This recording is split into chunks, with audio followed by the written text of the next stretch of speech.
Commander Zexhai looked at the strange ruins through his scanner. The dead planet of Kepler 442b held secrets that made no sense. Ancient buildings rose from red sand, their walls covered with pictures that told impossible stories. His team of Corvan researchers moved carefully between the broken structures, taking photos and samples. "Commander, look at this," called Dr. Miravan, his lead scientist. She stood beside a wall covered in metal plates. Strange symbols covered every surface. These markings match the old myths. Zexhai walked over, his forelegs clicking on the hard ground. The symbols showed creatures that looked almost like the other races in the galaxy, but different. They had only 2 arms and 2 legs, and their faces looked strange. Most disturbing were the pictures that showed these creatures holding objects. That could only be weapons. "Primitive art," Zexhai said, shaking his head. "These old races always made pictures of impossible things. Look at these designs. No civilized being would create tools meant only to hurt others." His team had been studying these ruins for 3 months. The planet was one of hundreds that held traces of the lost race. Every scholar in the galaxy knew the stories. Long ago, before any of the current races reached the stars, beings called humans had lived throughout this part of space. Then they vanished, leaving behind only ruins and legends. Most people thought humans were just stories, tales told to young ones, about dangerous creatures that ate meat and fought wars. The 12 races of the galaxy had all evolved from peaceful animals. They ate plants and settled problems by talking. The idea of beings that survived by killing other creatures seemed like nightmare stories, not real history. Dr. Elena Martinez watched the alien team from orbit. She sat in the hidden observation deck of the USS Liberty, a human research ship that had been studying the aliens for months. The ship used advanced stealth technology that made it invisible to alien sensors. Elena had spent years learning alien languages and studying their cultures. "They still don't understand," she said to Captain Jake Morrison, who stood beside her. "Look how they interpret our weapon designs. They think our guns are art pieces." Jake nodded, watching the aliens examine human artifacts. The irony was not lost on him. For 300 years, humanity had hidden in the outer edges of the galaxy. They had watched 12 alien races meet each other and form a peaceful confederation. The aliens shared technology and resources, never fighting wars or even serious arguments. "Dr. Martinez," said Lieutenant Lisa Wong from her station. "The alien team just found the memorial wall." Elena turned her attention back to the surface. The aliens had discovered a large wall covered with names. Thousands of names. To humans, it was clearly a war memorial honoring fallen soldiers. But to the peaceful aliens, it looked like a list of community leaders or perhaps artists. Commander Zexhai studied the wall with growing confusion. The symbols were arranged in perfect rows, each entry exactly the same size. Below many names were small pictures that looked like stars or geometric shapes. His translator device struggled with the ancient human language. "It appears to be a record of some kind," Dr. Miravan said. "Perhaps individuals who contributed to their society." Zexhai recorded everything. The Galactic Council would want to see these findings. For decades, archaeologists had found similar ruins on dozens of worlds. Always the same story. Evidence of a race that seemed obsessed with conflict and destruction, yet had somehow built advanced technology. The strangest part was how they had disappeared. No evidence of war or disease, no signs of natural disaster. One day they were there, the next they were gone. Some scientists thought they had destroyed themselves. Others believed they had simply moved to a different part of the galaxy. Back on the Liberty, Elena felt sad watching the aliens misunderstand everything. The memorial wall honored humans who had died in the Martian Independence War 3 centuries ago. Those geometric shapes were military decorations. The careful rows showed rank and unit assignments. But to herbivorous aliens who had never experienced war, it just looked like organized record-keeping.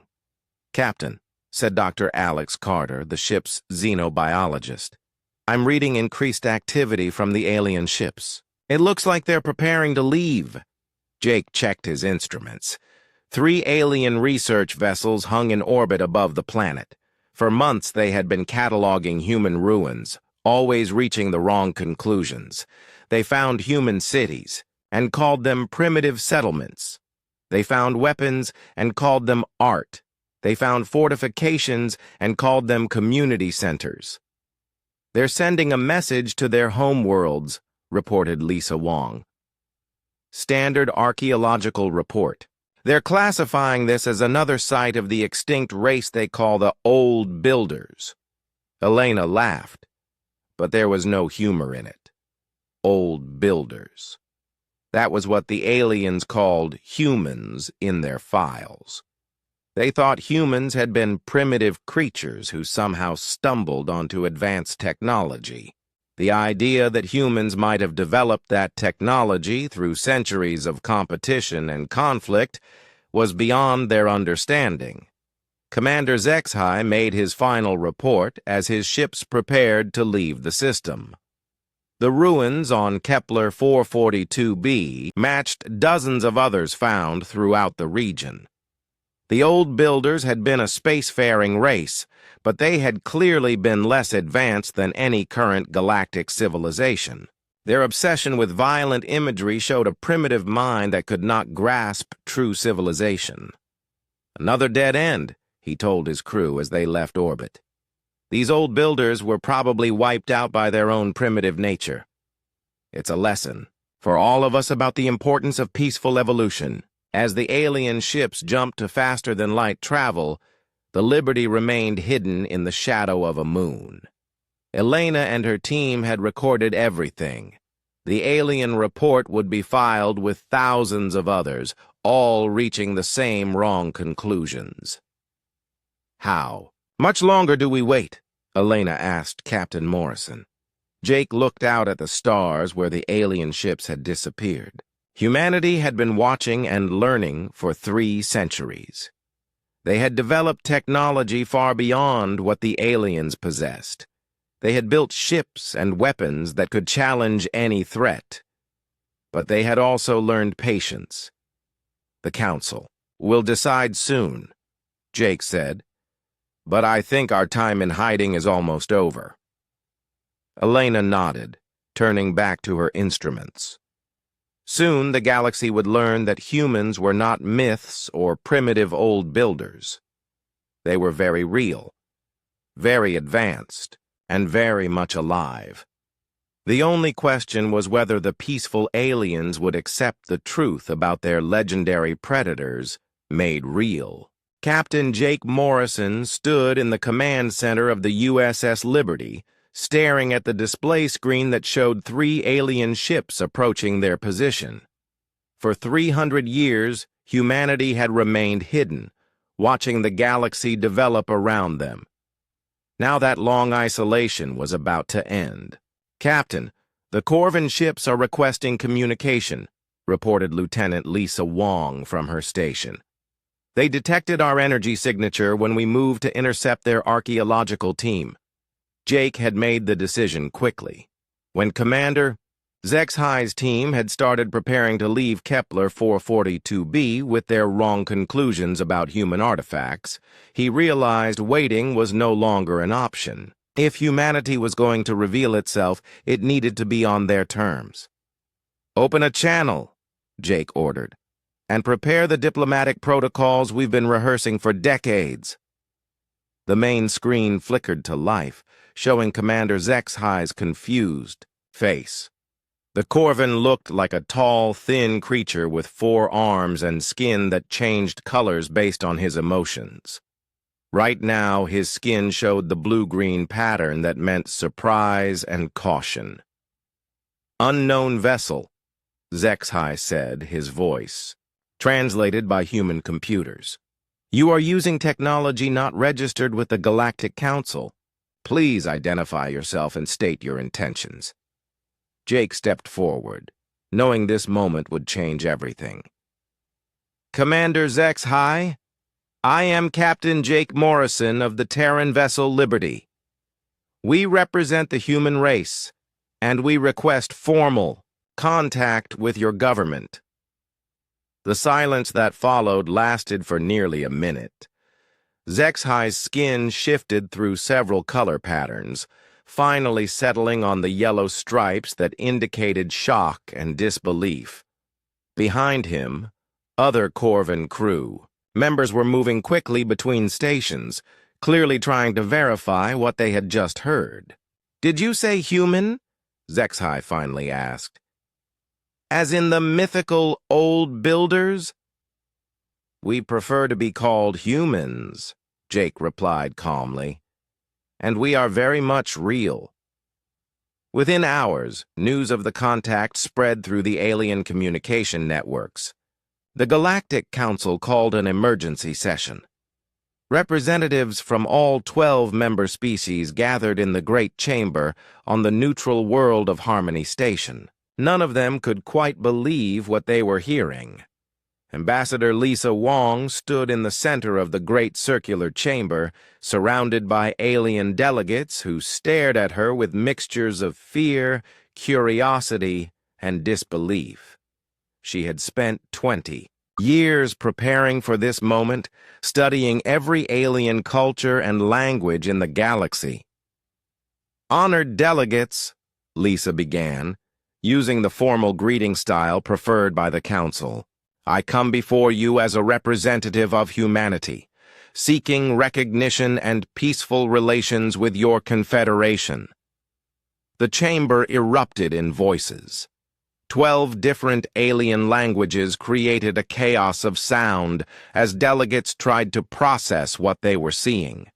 Finally, Chancellor Veltar of the Corvan Empire called for order. His species was considered the most advanced in the galaxy, and he usually led council meetings. "Ambassador Wong," Veltar said, his skin showing the formal gray pattern of official business. "Forgive our surprise, but your species has been considered mythical for over 1,000 years. We need to understand exactly what we are dealing with." Lisa nodded, understanding their confusion.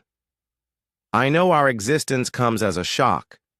We have been observing your civilization for some time, learning about your cultures and values before making contact." Representative Clixanda of the Zephyrian Collective raised one of her 6 hands. The insect-like creature spoke in musical tones that her translator rendered into galactic standard. "How long have you been watching us? And why did you remain hidden?" "For approximately 300 of your standard years," Lisa answered honestly. "We remained hidden because we needed to understand whether peaceful coexistence was possible." The implications of this statement sent another wave of discussion through the chamber. These beings had been watching them for 3 centuries without anyone knowing. What kind of technology did they possess? What were their intentions? Dr. Yilseth of the Aquatic Federation spoke next.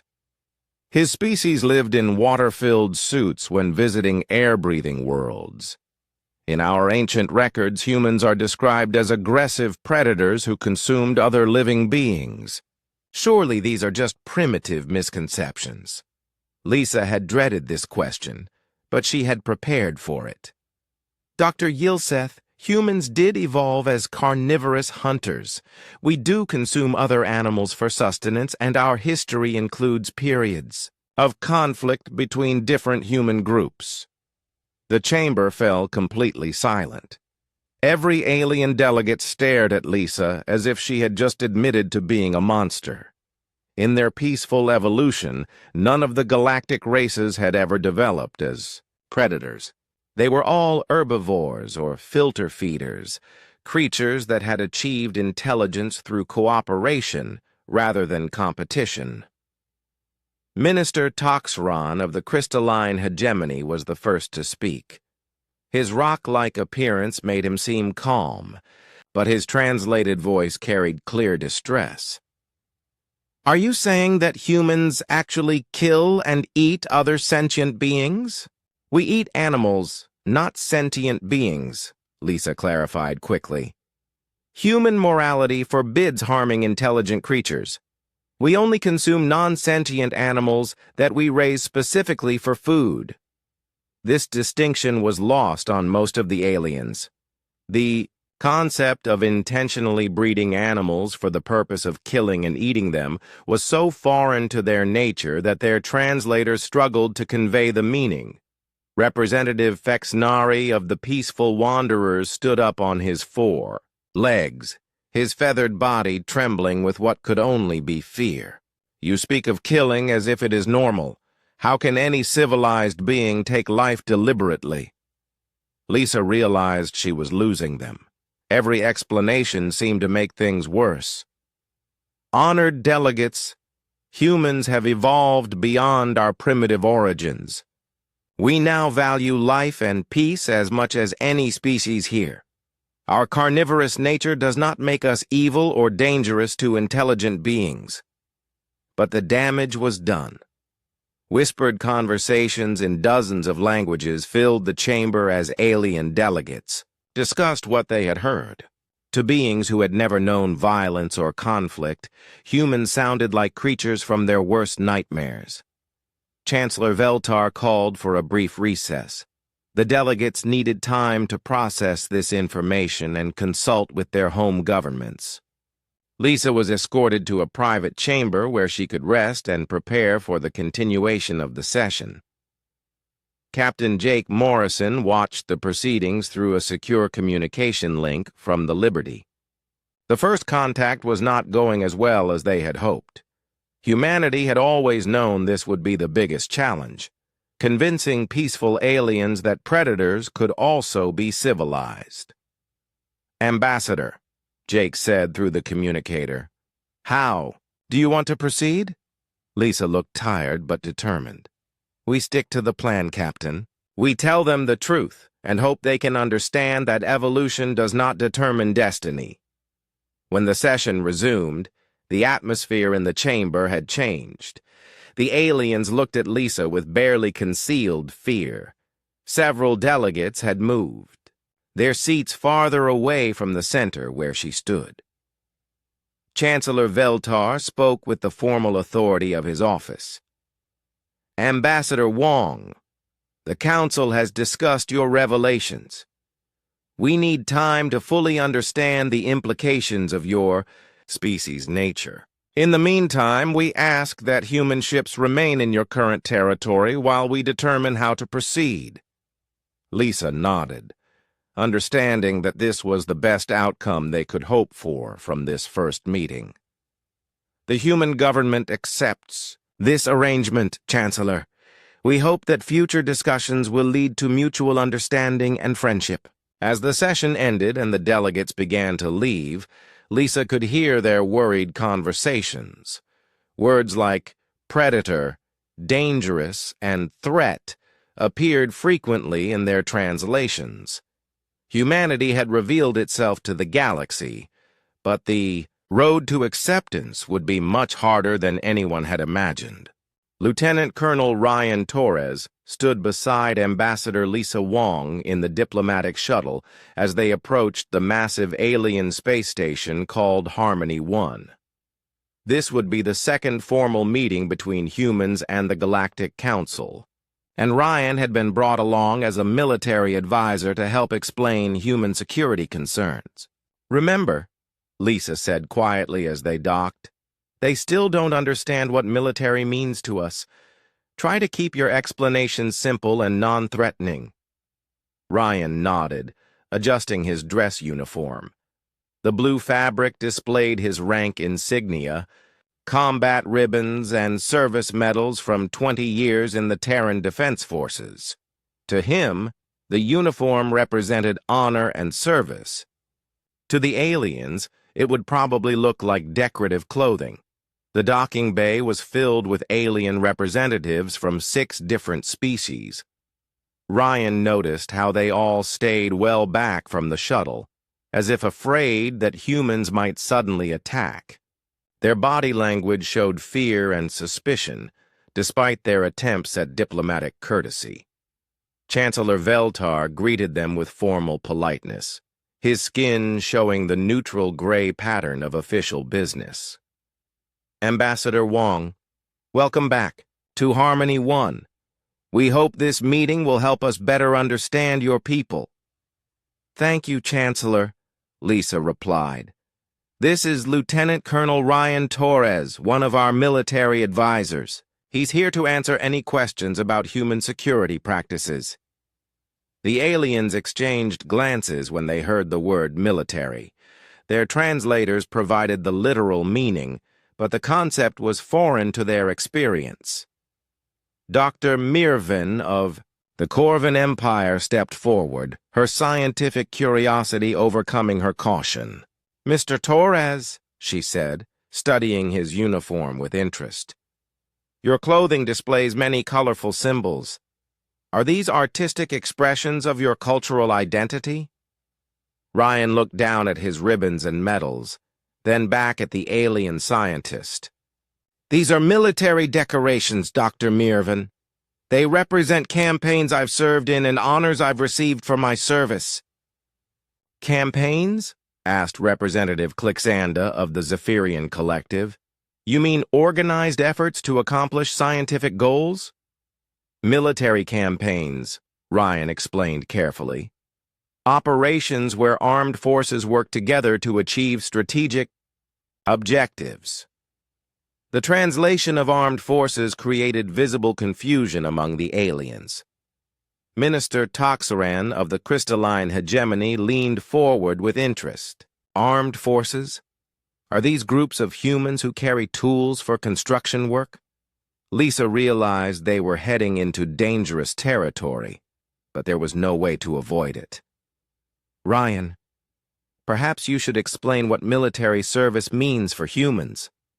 Ryan took a deep breath, knowing this would be difficult. In human society, military forces exist to protect our people and territory from threats. We train to fight when necessary and to defend those who cannot defend themselves. The word fight caused an immediate reaction. Several aliens stepped back, and the air filled with worried murmurs in various languages. Chancellor Veltar's skin shifted to the orange pattern that indicated alarm. Fight? Veltar asked. You mean physical competition? Like sporting events? Combat, Ryan clarified, realizing there was no gentle way to explain it. When diplomacy fails and our people are threatened, military forces engage in armed conflict to protect them. The silence that followed was deafening. Every alien in the room stared at Ryan as if he had just confessed to being a monster. The concept of intentional violence between intelligent beings was so foreign to their nature that many of them couldn't process what they were hearing. Dr. Yilseth of the Aquatic Federation spoke from his water-filled suit, his voice trembling through the translator. Are you saying that humans deliberately hurt other humans? Sometimes, Ryan admitted. When peaceful solutions are not possible, yes. Representative Fexanari of the Peaceful Wanderers actually backed toward the door. You speak of violence as if it is normal and acceptable. How can any civilized being harm another deliberately? Ryan looked at Lisa, who nodded for him to continue. They had agreed to be completely honest, no matter how difficult it became. In human history, different groups have fought over resources. Territory and ideological differences, Ryan explained. Military forces exist to protect our people when these conflicts occur. The aliens were becoming increasingly agitated. Their translators were struggling with concepts like territory disputes and ideological warfare. These ideas were so far outside their experience that the words barely made sense. Dr. Alex Carter had been watching the proceedings through a video link from the human embassy ship. As the xenobiologist on the diplomatic team, he knew this moment would come. Lisa's voice came through his communicator. Alex, I think we need you here. They're not understanding our military structure, and I think it would help if you explained our evolutionary background. Within an hour, Dr. Carter had joined the meeting. The alien delegates looked at him with the same mixture of fear and curiosity. They showed all humans. Alex was a tall man with graying hair who had spent his career studying how different species evolved. Honored delegates, Alex began. I think there may be some confusion about human nature that I can help clarify. Chancellor Veltar gestured for him to continue, though his skin remained the orange color of alarm. All of your species evolved from herbivorous or filter-feeding ancestors, Alex explained. You developed intelligence through cooperation and peaceful interaction. Humans evolved differently. Dr. Mirvan leaned forward with scientific interest. How differently?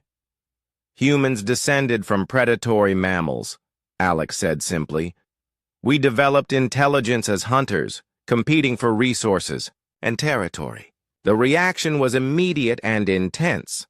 Several aliens made sounds of distress, and 2 actually left the room.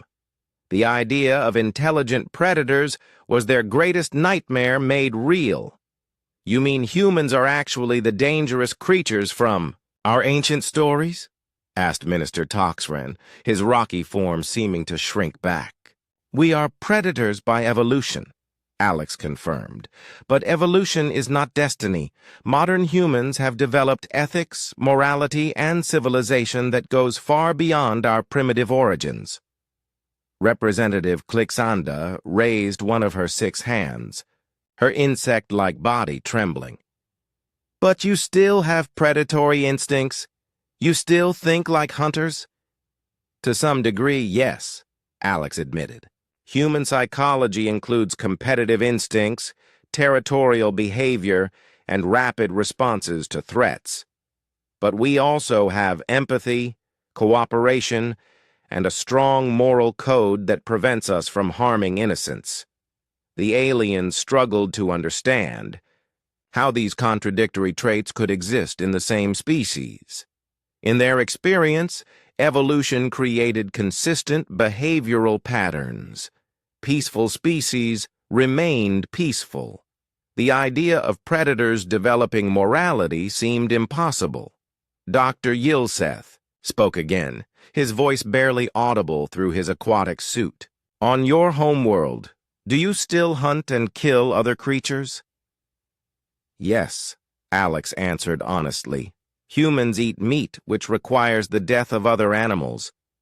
But we also protect endangered species, care for pets, and have laws against cruelty to animals. This explanation made things worse rather than better.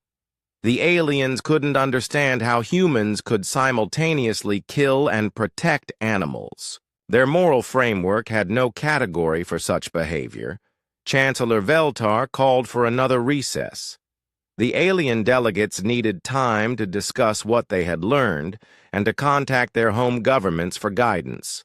As they filed out of the room, Ryan could hear fragments of their worried conversations.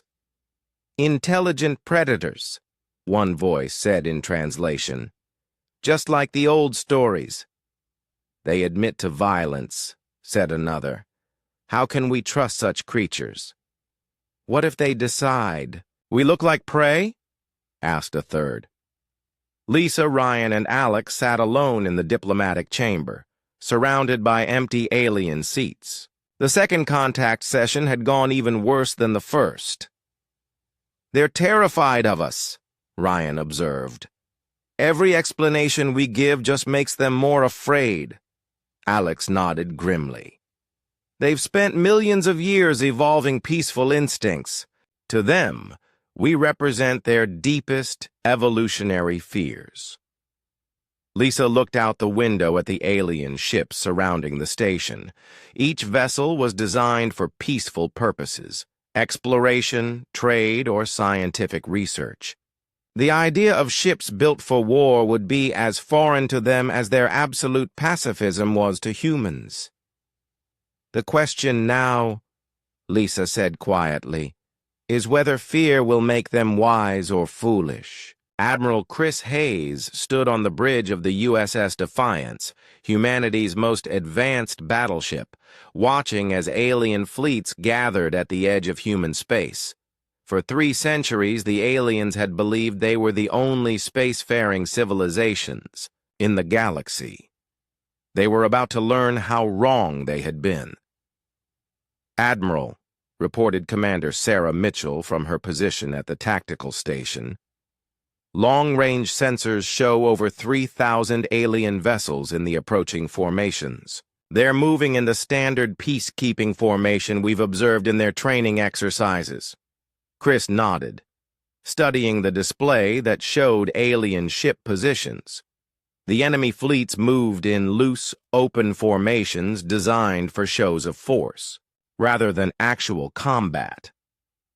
Their ships were built for exploration, trade, and scientific research. Beautiful vessels with elegant lines and efficient designs, but not built to survive battle. "They have no idea what they're flying into," he said quietly. Chief Engineer Maria Santos looked up from her console, where she was monitoring the Defiance's revolutionary weapon systems. "Admiral, all ships report ready. The gravitic torpedoes are armed and targeting systems are online." Maria had spent 20 years developing weapons that the peaceful aliens couldn't imagine. While they built tools for discovery and cooperation, humans had created instruments of war. The Defiance alone carried enough firepower to destroy a small moon. "Signal the fleet," Chris ordered. "Operation Prometheus is authorized. All hidden units are to reveal themselves and move to battle positions." Across human space, seemingly empty regions of space suddenly came alive with activity. Cloaked, bases that had remained hidden for decades powered up their weapons and shields. Stealth ships that had been disguising themselves as asteroids or space debris activated their engines and moved into attack formations. Captain Ben Rogers commanded one of those hidden vessels, the destroyer USS Fury. For 5 years, his ship had remained motionless near the gas giant Kepler 452c, disguised as a dead satellite.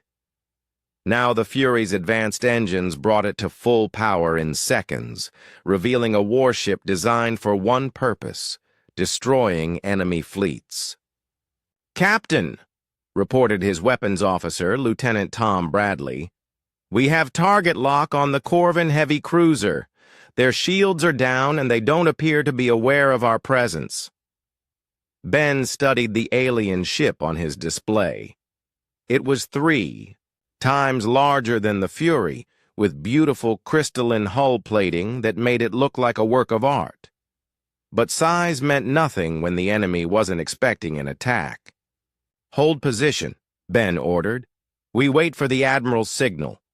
Throughout the outer systems, similar scenes played out as humanity's hidden fleet revealed itself. Admiral Kate Phillips emerged from the asteroid belt with a squadron of stealth cruisers. Commander Dan Foster brought his submarine-like vessels out of the gas giant's rings. Captain Rebecca Wright activated the weapons platforms that had been disguised as mining equipment. The aliens had no idea they were surrounded. On the bridge of the Corvin flagship Pride of Veltar, Commander Zexhai reviewed the deployment of his forces. The combined alien fleet was the largest peaceful armada ever assembled, with representatives from all 12 galactic species. Surely the humans would see reason when faced with such overwhelming force. "Commander," reported his sensor. "Operator, we're detecting some unusual energy readings from the outer system. Possible human activity." ZXHY looked at his displays, but saw only the expected readings from human colonies and space stations. "Maintain course. Signal the human government that we are prepared to begin enforcement procedures." What ZXHY didn't know was that human stealth technology was 300 years more advanced than anything the aliens possessed. The energy readings his sensors detected were deliberate leaks, designed to make the aliens think they were seeing everything while hiding the true scope of human military power. Admiral Hayes watched the alien formations approach the outer edge of the Terran defense perimeter. The aliens moved slowly and predictably, following textbook peacekeeping procedures that assumed their opponents would either surrender or fight conventionally. "Maria," he said to his chief engineer, "show me." The comparison analysis. Maria activated a holographic display that compared human and alien technology. The results were startling. Alien ships used fusion reactors that were clean and efficient. Human ships used antimatter cores that produced 10 times more power. Alien weapons were designed to disable rather than destroy. Human weapons were built to end fights quickly and decisively. "They're still using energy shields from civilian technology," Maria observed. "Our kinetic penetrators will go through them like paper." "What about their numbers advantage?" asked Commander Mitchell. Chris smiled grimly.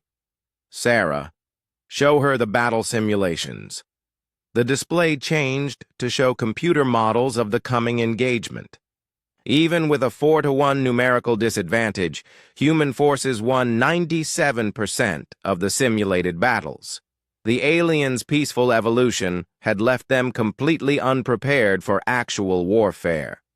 "Their ships are designed for scientific missions," Sarah explained.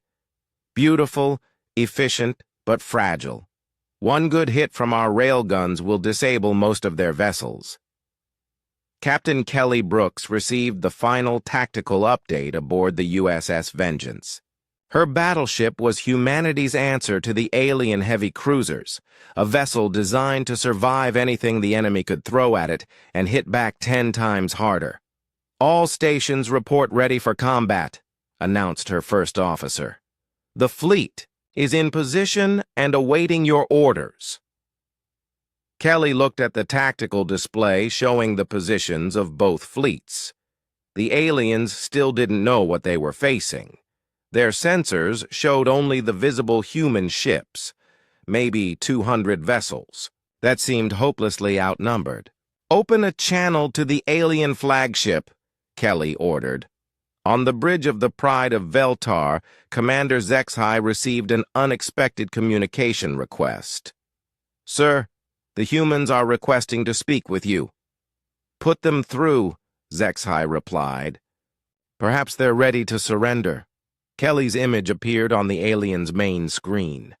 She wore the blue uniform of the Terran Navy, with rank insignia that the aliens still didn't understand.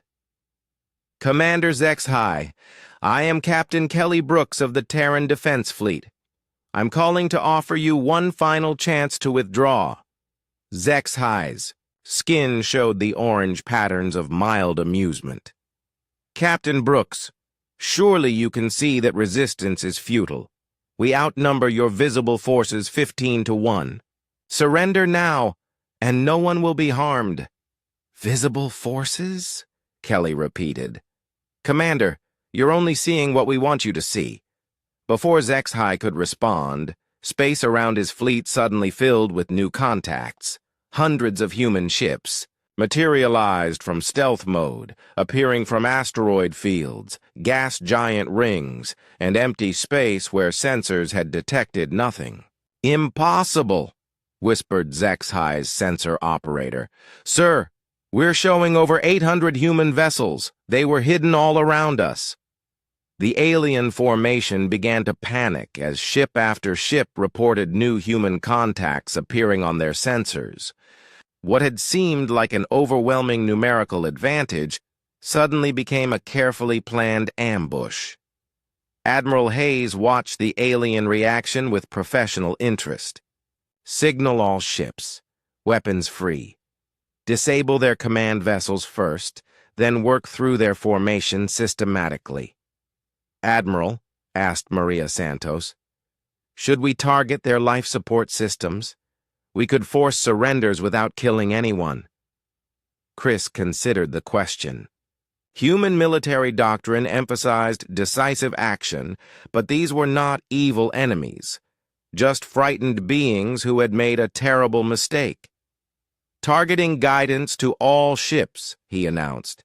Disable propulsion and weapon systems first. Avoid targeting life support unless absolutely necessary. We're here to win a war, not commit genocide. The orders went out to the human fleet through quantum communicators that the aliens couldn't intercept or jam. 800 human warships prepared to engage 3,000 alien vessels in the first interstellar war the galaxy had ever seen. Captain Ben Rogers of the USS Fury received his target assignment, a Corvin heavy cruiser that had never fired its weapons in anger. All stations, this is the captain.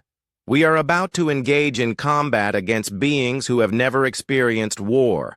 Fight hard, but remember that they're not evil.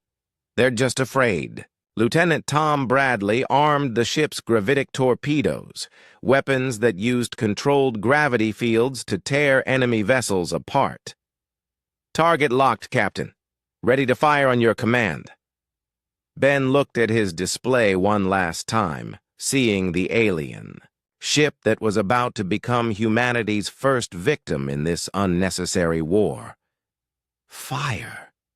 The galaxy was about to learn what human beings were capable of when their survival was threatened.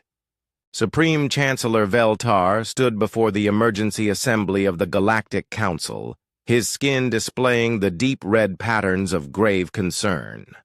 Around him, representatives from all 12 member species filled the great chamber on Harmony Station. The topic of today's session was unprecedented in galactic history.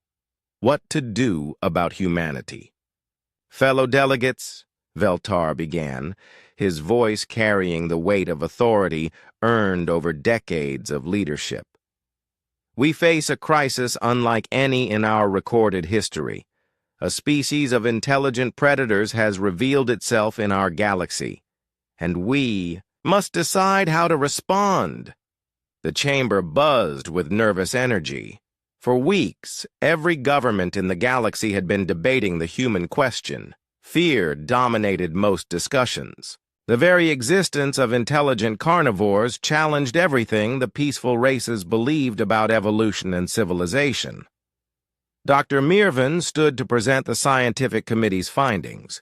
Her normally calm demeanor showed visible strain as she activated the holographic display.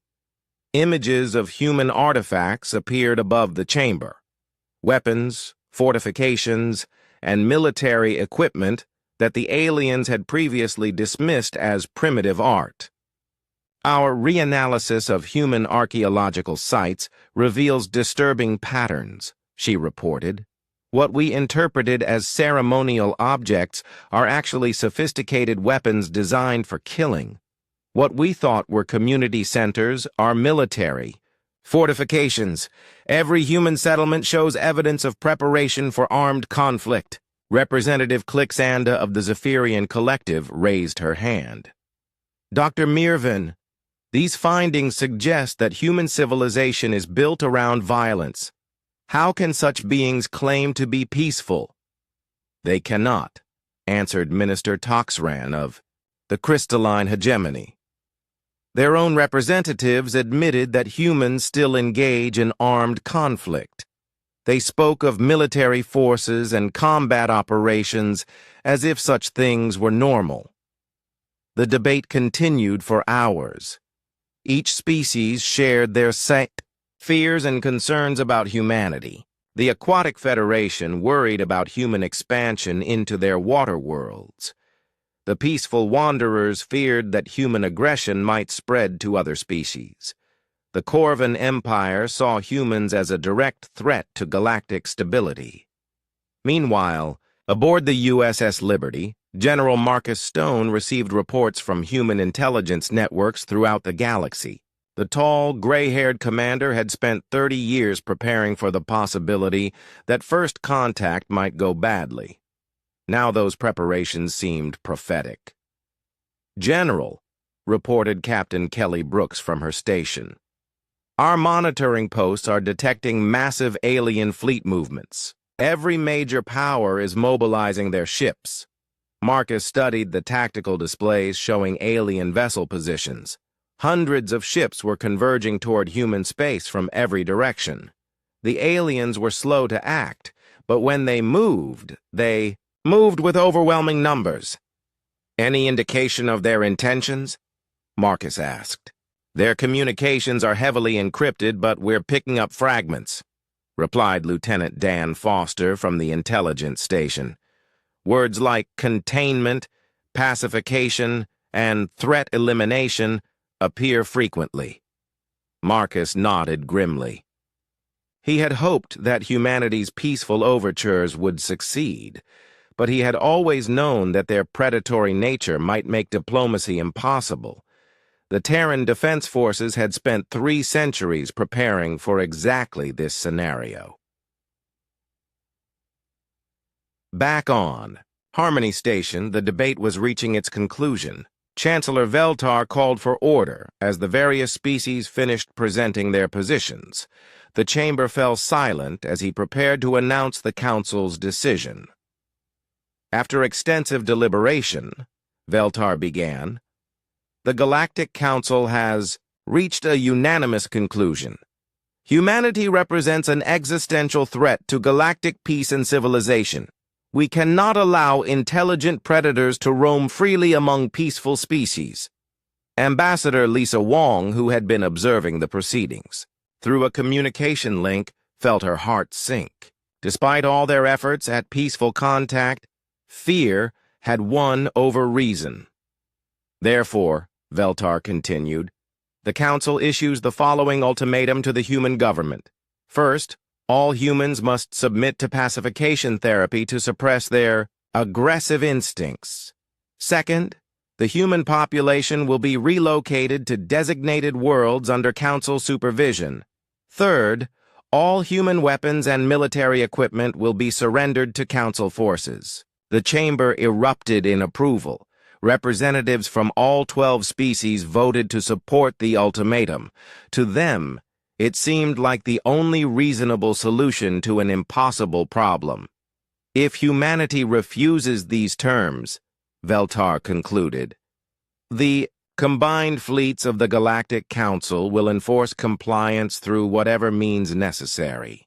The message reached Earth within hours through quantum communication networks.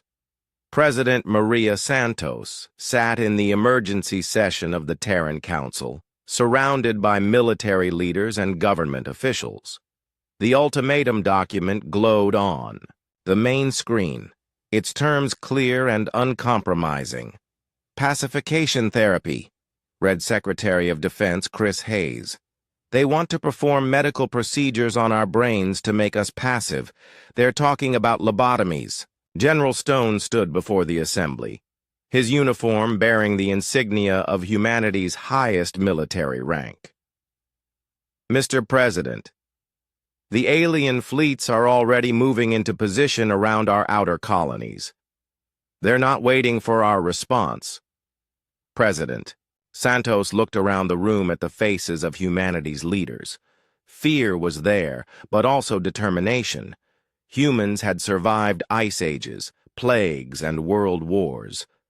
They would not surrender their freedom to aliens who couldn't understand the difference between violence and strength. General Stone, she said formally. "What is the status of our defensive preparations?" "All fleets are at maximum readiness," Marcus replied. "Operation Prometheus is authorized and ready to execute on your command." Captain Kelly Brooks received the alert signal aboard her flagship, the USS Vengeance. Around her, the bridge crew moved with practiced efficiency as they prepared for what might be humanity's final battle. The Vengeance was the most powerful warship in the Terran fleet, designed specifically to fight against overwhelming odds. "All ships report ready status," her communications officer announced. "The fleet is awaiting orders." Kelly looked at the tactical display showing enemy formations. 3,000 alien ships were approaching human space from multiple directions. Against them, humanity could field only 800 vessels. The aliens had numbers, but humans had something their peaceful evolution had never required: the knowledge of how to wage war. On Harmony Station, Chancellor Veltar received Earth's response to the ultimatum. The message was brief and came directly from President Santos. "The human government rejects your demands. Humanity will defend itself." "So be it," Veltar said to his assembled staff. "Signal all fleet commanders. Operation Pacification is authorized. Move to secure human worlds and begin enforcement procedures." Dr. Mirvan stood beside him, watching the deployment orders go out to hundreds of ships. "Chancellor, are you certain this is necessary? Perhaps there's still time for negotiation." Veltar's skin showed the firm blue patterns of unwavering resolve. "Dr. Mirvan, predators only understand strength. If we show weakness now, they will see us as prey. The safety of every peaceful species in the galaxy depends on containing this threat." As alien fleets moved toward human territory, both sides prepared for a conflict that would determine the future of the galaxy. The aliens brought overwhelming numbers and advanced technology. The humans brought something the peaceful races had never developed: the hard-won knowledge of how to fight and win against impossible odds. General Stone stood in the command center of the Terran Defense Headquarters, watching displays that showed the approaching alien armadas. His staff worked quietly around him, coordinating defensive positions and battle plans that had been refined over 3 centuries of preparation. "General," asked his aide, Colonel Rebecca Wright, "do you think they'll actually attack civilian targets?" Marcus considered the question carefully. The aliens claimed to be peaceful, but fear could make anyone dangerous. "Colonel, they're convinced we're monsters. Frightened beings do terrible things when they think their survival is at stake." The holographic display updated to show the first alien ships entering the outer edges of human space. Contact would come within hours, not days. Humanity's long isolation was ending, but not in the way anyone had hoped. "Send the final message to all human colonies," Marcus ordered. "Operation Prometheus is now active. All civilians are to take shelter immediately." The message went out across human space, carried by quantum communicators to every world, station, and ship. After 300 years of peaceful development, humanity was going to war again. But this time, they fought not against each other, but for the right to exist as free beings in a galaxy that feared what they represented. The first shot of the war came from the USS Fury, Captain Ben Rogers' destroyer hidden in the asteroid field around Proxima Centauri. The gravitic torpedo crossed the space between ships in 3 seconds, striking the Corvin heavy cruiser Peaceful Dawn amidships. The alien vessel's beautiful crystalline hull cracked like glass, atmosphere venting from dozens of breaches as the ship tumbled helplessly through space. Commander Zexhai watched in horror from the bridge of his flagship as one of his most powerful, Ships was crippled by a single human weapon. The Peaceful Dawn had been built to explore strange new worlds and carry diplomatic missions. Its shields were designed to protect against cosmic radiation and space debris, not weapons specifically. Created to destroy other ships. "All ships, evasive maneuvers," HFY ordered, his skin flashing the bright red patterns of extreme alarm. "Return fire!" But the alien fleet had no idea what they were fighting. Their weapons were designed for mining operations, scientific research, and at most, disabling pirates or criminals.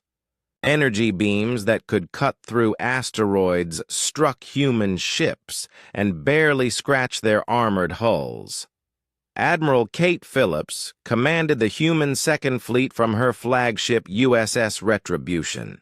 She watched as alien energy weapons washed harmlessly over her ship's shields while human railguns sent tungsten slugs through enemy hulls like bullets through paper.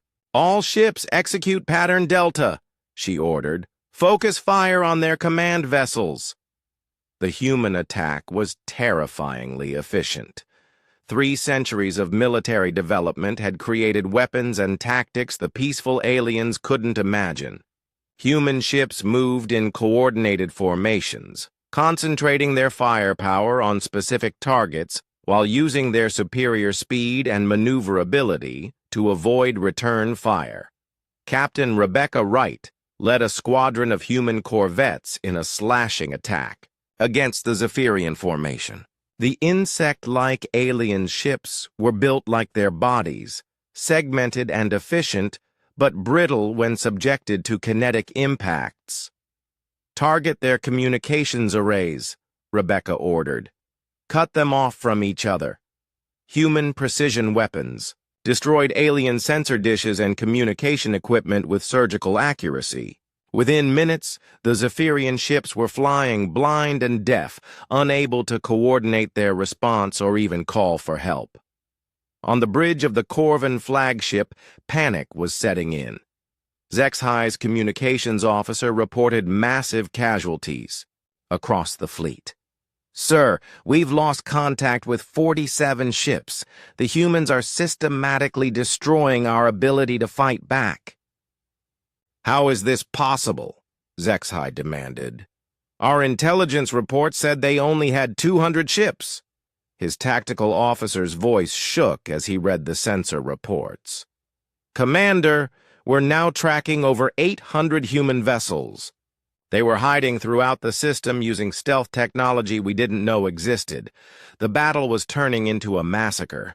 Human ships emerged from hiding places throughout the Proxima system, striking alien formations that had no defense against coordinated military attacks.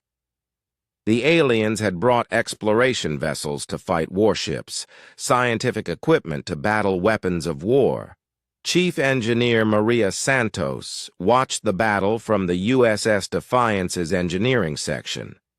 Her gravitic torpedo systems were cycling through targets faster than she had ever imagined possible. Each shot crippled or destroyed an alien ship that had taken decades to build and represented the pinnacle of peaceful civilization. "Admiral," she said through the comm system, "the aliens are trying to retreat. Should we pursue?" Admiral Chris Hayes considered the question while watching his tactical displays. The alien fleet was breaking apart as individual captains realized their situation was hopeless. Some ships were trying to flee to hyperspace, others were attempting to surrender, and a few were still fighting desperately against impossible odds. "Negative. Pursuit," Chris ordered. "Let the ones who want to run go home. They can carry word of what happened here." But not all the aliens were ready to give up. Minister Toxran of the Crystalline Hegemony commanded a formation of rock-like vessels that were tougher than most alien ships. His species had evolved on worlds with high gravity and dangerous conditions, making them slightly more resilient than their peaceful neighbors. "All crystalline ships, form defensive wall," Toxran ordered. "Cover the retreat of our allies. His ships moved into a protective formation, using their superior armor to shield the fleeing alien vessels. For a moment, it looked like the aliens might establish a defensive line. Captain Dan Foster of the stealth cruiser USS Shadow ended that hope quickly. His ship materialized directly behind the crystalline formation, having approached under full stealth. The Shadow's particle beam cannons fired at point-blank range, cutting through even the tough alien hulls like hot knives through butter. "This is Captain Foster to all crystalline vessels," Dan announced on an open channel. "Surrender immediately or be destroyed. You have 30 seconds to respond." The crystalline ships found themselves surrounded by human vessels that had appeared from nowhere. Their thick armor was useless against weapons fired from inside their defensive perimeter. One by one, they powered down their weapons and shields. In surrender, Commander HFY watched his fleet dissolve around him. In less than 2 hours, the largest peaceful armada in galactic history had been completely destroyed by a force they had outnumbered 4-1. The humans fought with a precision and ruthlessness that defied everything the aliens understood about civilization. "Sir," his communications officer reported, "we're receiving a transmission from the human flagship." Admiral Hayes's image appeared on the alien bridge. The human commander looked calm and professional, showing no signs of the battle rage that HFY expected from a predator species. "Commander HFY," Hayes said formally, "I am Admiral Chris Hayes of the Terran Defense Fleet. Your fleet has been defeated. I'm offering you the chance to surrender and return home with your surviving ships." HFY stared at the human admiral, trying to understand what he was seeing. "You're letting us go?" "Your government made a mistake," Hayes replied. "They allowed fear to overcome wisdom. But we're not monsters, Commander. We don't kill unnecessarily or hold grudges against beings who were simply following orders." The alien commander looked around his bridge at his terrified crew. Their skin patterns showed colors he had never seen before, the deep purples and blacks of existential terror. They had come to pacify primitive predators and instead had met beings whose military capabilities were beyond their comprehension. "Admiral Hayes," HFY said slowly, "what do you want from us?" "Recognition," Hayes answered simply. "Acceptance that humanity has the right to exist in this galaxy without interference, and an understanding that peaceful species need not fear us if they don't threaten us." Captain Kelly Brooks watched from the USS Vengeance as alien ships began departing the system. Most were damaged, all were demoralized, but they were alive. The human fleet could have destroyed every alien vessel in the system, but had chosen mercy instead. "Captain," her weapons officer asked, "why are we letting them go? They came here to destroy us." Kelly considered the question while watching refugee alien ships limp toward hyperspace. "Because we're not the monsters they think we are, and because someone needs to carry word of this battle back to their governments." Lieutenant Tom Bradley coordinated the rescue operations as human ships moved to assist damaged alien vessels. Medical teams transferred to alien ships to treat wounded crew members, while engineering teams helped repair critical systems needed for the journey home. "This is strange," Tom reported to Captain Rogers. "The aliens seem confused by our rescue operations. Some of them are asking why we're helping them after defeating them." Ben nodded, understanding the alien confusion. Their evolution never prepared them for the concept of honorable enemies. They don't understand that humans can fight fiercely and show mercy afterward. The Battle of Proxima Centauri lasted 8 hours from first shot to final alien departure. When it was over, humanity had won the most decisive victory in galactic history. The alien fleet had lost over 200 ships destroyed and nearly 1,000 damaged. Human losses were 3 ships with minor damage and less than 50 casualties. But the real victory was not in the casualty figures. Admiral Hayes stood on his bridge watching the last alien ships disappear into hyperspace, knowing that this battle had changed everything. The galaxy had learned that humans were not myths or primitive builders. They were predators who had chosen to be protectors, warriors who valued mercy as much as victory, and beings whose very existence would force every peaceful species to reconsider what civilization really meant. The war was just beginning, but humanity had already achieved something impossible. They had shattered the galaxy's understanding of reality itself. The news of humanity's victory at Proxima Centauri spread through the galaxy like a shockwave. Within days, every government, every news service, and every citizen knew that the legendary human predators were not only real, but possessed military capabilities that made them the most dangerous force the galaxy had ever seen. Chancellor Veltar stood before the emergency session of the Galactic Council, his skin showing patterns of deep purple that indicated barely controlled panic. Around him, representatives from 11 species, the Corvan Empire had withdrawn from the session, debated their response to the human threat. "The reports are clear," Veltar announced to the assembly. Commander Zexhi's fleet was not just defeated, it was systematically destroyed by a force 1/4 its size. The humans used weapons and tactics that our military advisors cannot even understand. Dr. Mirvan presented the battle analysis to the stunned delegates. Holographic displays showed the precision of human attacks, the efficiency of their weapons, and the complete helplessness of alien defensive systems.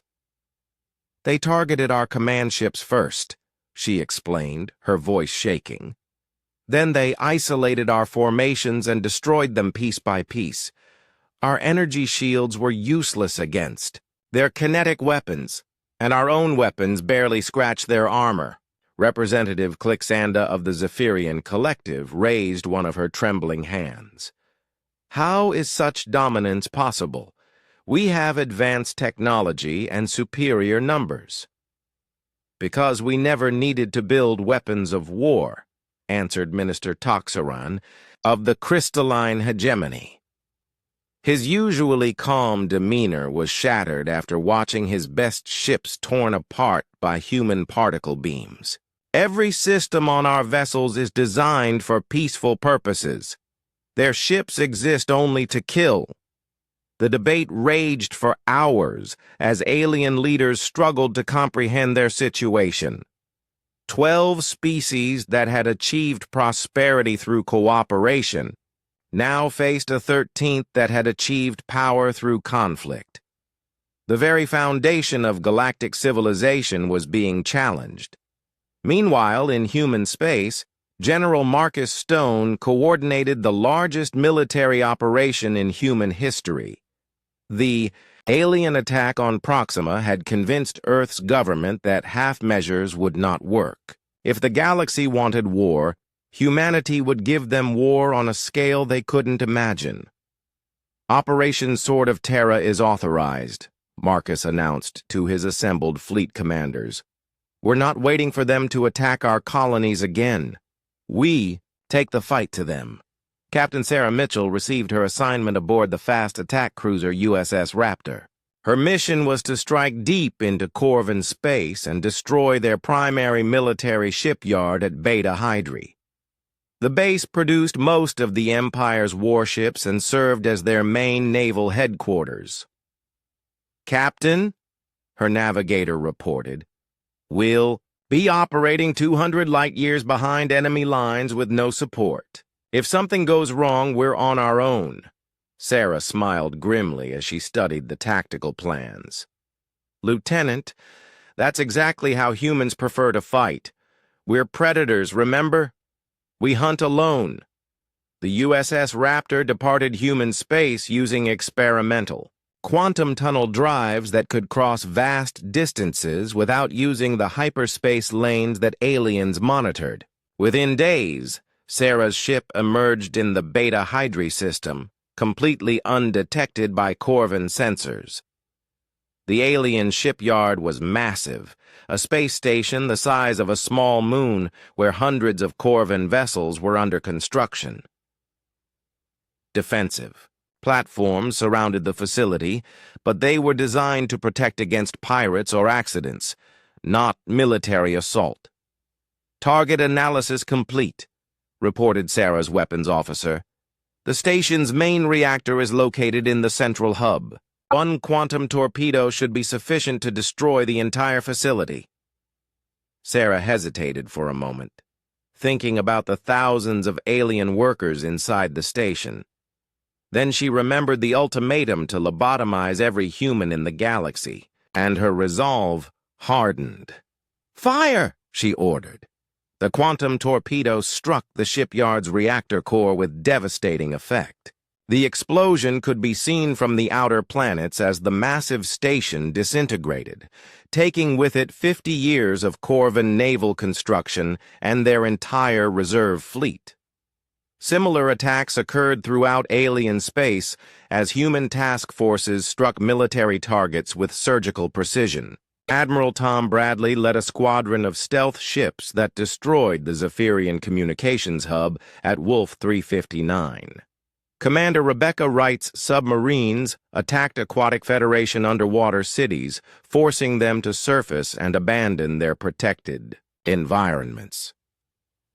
The aliens tried to respond, but their peaceful evolution had left them unprepared for the kind of warfare humans practiced. Their ships were too slow to catch human raiders, their weapons too weak to penetrate human armor, and their tactics too predictable to surprise human commanders. Captain Ben Rogers demonstrated human tactical doctrine during the raid on the peaceful Wanderer homeworld. Instead of attacking the planet directly, he destroyed every satellite, space station, and orbital facility in the system, leaving the aliens cut off from galactic communications. "Why didn't they attack our cities?" asked the Wanderer planetary governor after the human ships had departed. "Because they're not trying to commit genocide," replied his military advisor. "They're trying to break our ability to make war. There's a difference." The difference was lost on most alien leaders. Dr. Yilseth of the Aquatic Federation called for desperate measures during an emergency broadcast to all member species. "The humans are systematically destroying our civilization," he announced, from his underwater city. "They strike without warning, hit our most vital installations, and disappear before we can respond. We must consider using weapons of mass destruction against their homeworlds." This suggestion created panic among alien populations. For millions of years, the concept of deliberately targeting civilian populations had been considered the ultimate evil. But faced with human military superiority, some alien leaders were beginning to think the unthinkable. General Marcus Stone intercepted these communications from his command center on Earth. The suggestion of attacks on human civilians changed. The entire nature of the conflict, what had started as a military engagement, was threatening to become a war of extinction. "Signal all task force commanders," Marcus ordered. "Priority Alpha message to be transmitted on all alien communication frequencies." The message went out simultaneously to every alien government in the galaxy. It came from Admiral Chris Hayes, speaking from the bridge of the USS Defiance as human ships gathered for a massive offensive. "To all alien governments," Hayes announced, "we have monitored your discussions about targeting human civilian populations. Be aware that any attack on human non-combatants will result in immediate and total retaliation against your homeworlds. We are giving you this one warning. The threat was clear and backed by demonstrated capability. Human ships had already proven they could strike anywhere in alien space with impunity. The thought of human weapons turned against alien cities terrified every leader in the galaxy. Chancellor Veltar called another emergency session of the Galactic Council, but this time the tone was different. Fear had given way to desperation. As alien leaders realized, they were fighting an enemy they couldn't defeat through conventional means. "We must face reality," Veltar announced to the assembly. "Our military forces are insufficient to contain the human threat. Every engagement has resulted in devastating losses for our side, while the humans suffer minimal casualties." Representative A. Clixanda voiced what everyone was thinking. "Are you suggesting we surrender?" "I'm suggesting we reconsider our approach," Veltar replied. "Perhaps we were wrong to view humanity as a threat to be eliminated." The admission sent shockwaves through the chamber. For months, the aliens had convinced themselves that they were protecting galactic civilization from dangerous predators. Now they were beginning to realize that their own fear had created the very conflict they had tried to prevent. Minister Toxran stood slowly, his rock-like form showing stress fractures that indicated deep emotional turmoil.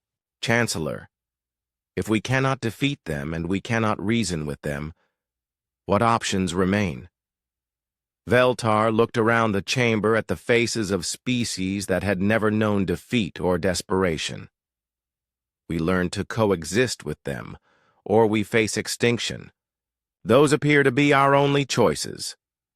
As alien leaders debated their impossible situation, human forces continued their relentless campaign. Captain Kelly Brooks led the assault on the crystalline hegemony's fortress worlds, while Admiral Kate Phillips coordinated strikes against alien supply lines throughout the outer spiral. The war that had begun with alien fears about human nature was becoming a demonstration of exactly why those fears existed. Humanity was proving to be everything the aliens had dreaded and more. Intelligent predators with technology and tactics that made them nearly unstoppable. But in the depths of space, far from the battles and debates, Dr. Nathan Clark worked on a different kind of solution. The human xenopsychologist had spent months studying alien behavior patterns, looking for a way to end the conflict without destroying either side. "General Stone," he reported through quantum communication, "I think I've found something. The aliens aren't just afraid of us. They're projecting their own evolutionary fears onto our behavior. If we can address those fears directly, we might be able to end this war." Dr. Nathan Clark stood before the joint Human-Alien Peace Conference on the neutral station of Haven Point, a facility hastily constructed in the no-man's land between human and alien space. 6 months of devastating war had brought both sides to this moment, where words would determine whether the galaxy found peace or burned in endless conflict. "Honored delegates," Nathan began, addressing the assembled representatives from 13 species, "we are here because both sides have learned hard truths about each other and themselves." Fleet Admiral Rebecca Wright sat at the human delegation table, her uniform still bearing the marks of recent combat. Beside her, Ambassador Lisa Wong prepared to translate human intentions into terms the aliens might finally understand. Across the room, Chancellor Veltar led what remained of the Galactic Council, his skin showing the gray patterns of exhausted resignation. The war had changed everything. Human forces controlled most of the major hyperspace routes and had demonstrated they could strike any target in alien space with impunity. But the cost of continued fighting threatened to destroy the very civilization both sides claimed to be protecting. "Dr. Clark," Chancellor Veltar said, his voice carrying the weight of a leader who had watched his people's dreams crumble, "you requested this meeting. What solution do you propose? Nathan activated a holographic display showing psychological profiles of both human and alien cultures. Chancellor, the fundamental problem is not that humans are predators or that aliens are prey. The problem is that both sides are operating from evolutionary programming that no longer serves their survival. Representative Clixanda of the Zephyrian Collective leaned forward with interest. Explain this programming. Your species evolved to fear predators, Nathan continued. That fear kept you alive for millions of years, but you've allowed that ancient programming to control your response to an intelligent species that has evolved beyond its predatory origins. Minister Toxran of the Crystalline Hegemony spoke from his position at the alien table. Are you saying our fears are unjustified? Your people have demonstrated exactly the predatory behavior we expected. Admiral Wright answered before Nathan could respond. Minister, we demonstrated military capability when you threatened our existence. There's a difference between being capable of violence and being driven by it. The exchange highlighted the central challenge of the peace talks. Both sides had evidence to support their fears, but those fears had created a self-fulfilling prophecy of conflict. Nathan resumed his presentation, showing comparative data on human and alien behavior. Observe the pattern of human military actions during this war. We targeted military installations, communication hubs, and strategic resources. We avoided civilian populations and provided medical aid to wounded enemies. Dr. Mirvan studied the data with scientific interest. This behavior is inconsistent with pure predatory instinct. Exactly, Nathan replied. Because modern humans are not driven purely by predatory instinct. We've evolved social structures, moral codes, and ethical systems that control our evolutionary programming. Admiral Wright stood and addressed the alien delegates directly. You feared we would hunt you, but we've proven we can control our hunting instincts. The real question is whether you can control your fear. Chancellor Veltar's skin shifted to the deep blue patterns of contemplation. Admiral Wright, what guarantee can you offer that human nature will not eventually reassert itself? The same. Guarantee you can offer that alien fear will not eventually lead to another attempt at genocide, Rebecca replied. None. But we can choose to build something better than our evolutionary programming demands. The negotiations continued for days as both sides worked through centuries of misunderstanding and months of warfare. Slowly, a framework for coexistence began to emerge, not based on the denial of either side's nature, but on the acceptance that intelligence could overcome instinct. Commander Dan Foster presented the military component of the proposed agreement. The Terran Defense Forces will establish a galactic protection fleet. Human ships will patrol the space lanes, protect trade routes, and defend peaceful species from external threats. You want us to accept human protection? Asked Dr. Yilseth of the Aquatic Federation. To trust our safety to the very beings we fear? Captain Kelly Brooks answered from her position at the military briefing table. Dr. Yilseth, your people have never encountered hostile aliens from outside the galaxy. We've been preparing for that possibility for 3 centuries. When that threat comes, you'll want predators on your side. The alien delegates exchanged uncertain glances. The idea of relying on human protection challenged everything they believed about safety and survival. Nathan returned to the psychological aspects of the proposal. This arrangement serves both species' evolutionary needs. Humans gain purpose and recognition for their protective instincts.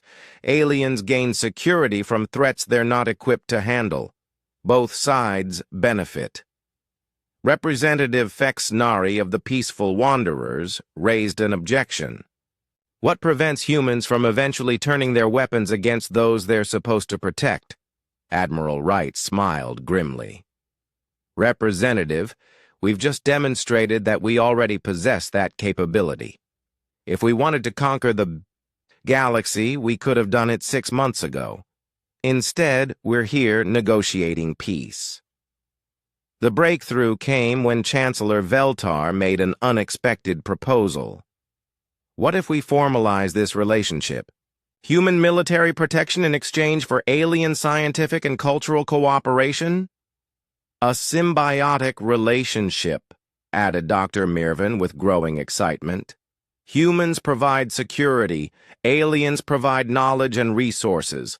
Both species contribute their evolutionary strengths. Admiral Wright and Ambassador Wong exchanged glances before Rebecca nodded. The human government would accept such an arrangement, with proper safeguards and mutual oversight. Captain Sarah Mitchell presented the establishment protocols for the new relationship. Joint training academies where alien species learn basic military concepts and humans learn alien sciences. Exchange programs to build understanding between cultures. Shared responsibilities for galactic governance. The final agreement took 2 more weeks to negotiate, but the framework was established in that crucial session. Humanity would become the galaxy's guardian force, but not its ruler. Aliens would provide the technological and cultural advancement that peaceful evolution had created. Both sides would work together to prepare for threats that neither could face alone. Commander. Ben Rogers oversaw the construction of the first joint military academy on Kepler Station. Human instructors taught alien cadets about strategy, tactics, and the harsh realities of conflict, while alien professors shared advances in science, medicine, and philosophy that human military culture had never developed. It's strange, Ben told his alien counterpart, Commander Yixtel of the Corvan Empire. For 3 centuries, we prepared to fight you. Now we're teaching you how to fight alongside us. Yixtel, his skin showing the cautious green of new understanding, nodded slowly. Perhaps that preparation was necessary for this moment. You needed to become strong enough to protect us, and we needed to become afraid enough to accept protection. The transformation was not immediate or easy. Many aliens remained suspicious of human motives, while some humans resented being cast as galactic peacekeepers rather than conquerors. But slowly, a new reality emerged from the ashes of the old. Dr. Alex Carter established the Interspecies Research Council, where human and alien scientists worked together on projects that neither could accomplish alone. The combination of human, innovation, and alien knowledge led to breakthroughs that advanced both civilizations. General Marcus Stone became the first director of galactic security, overseeing a mixed force of human warships and alien support vessels. The sight of human destroyers escorting alien exploration ships became common throughout the galaxy. 6 months ago, they wanted to lobotomize us, Marcus observed to his aide, Colonel Chris Hayes. Now they're asking us to help them explore beyond the galactic rim. Chris smiled as he reviewed reports from the frontier regions. General, maybe that's what evolution really means. Not just surviving, but becoming something better than what you started as.